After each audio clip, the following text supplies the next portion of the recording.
जय हो। आहा जाना गाना माना अधिनायक जय हो।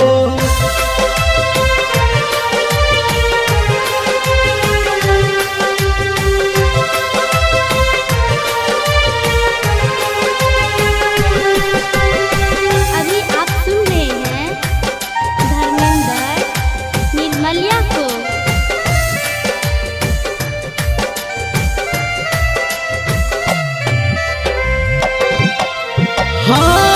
अपना देश के माटी में बसल सोना चानियो, काशी के संग में गंगा बहायो मन के पानियो।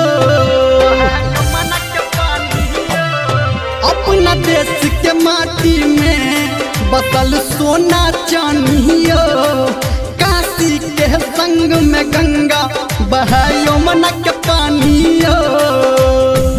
डोर नहीं लागे जकरा दुश्मन के भय हो, डोर नहीं लागे जकरा दुश्मन के भय हो।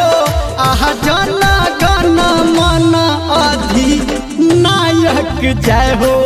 आहा जाना गाना माना अधिनायक जय हो।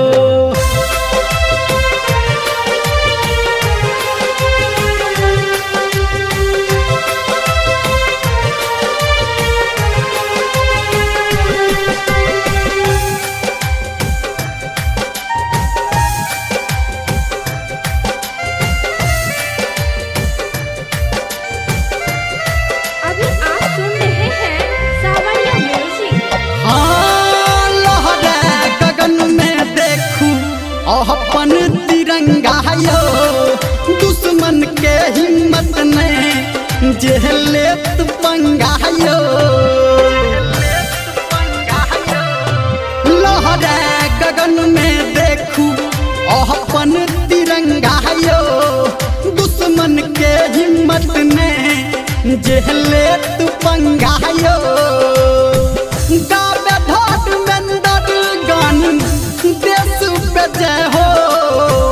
गावे धर्मेंद्र गान देश पे जय हो। आह जाना गाना माना अधिनायक जय हो।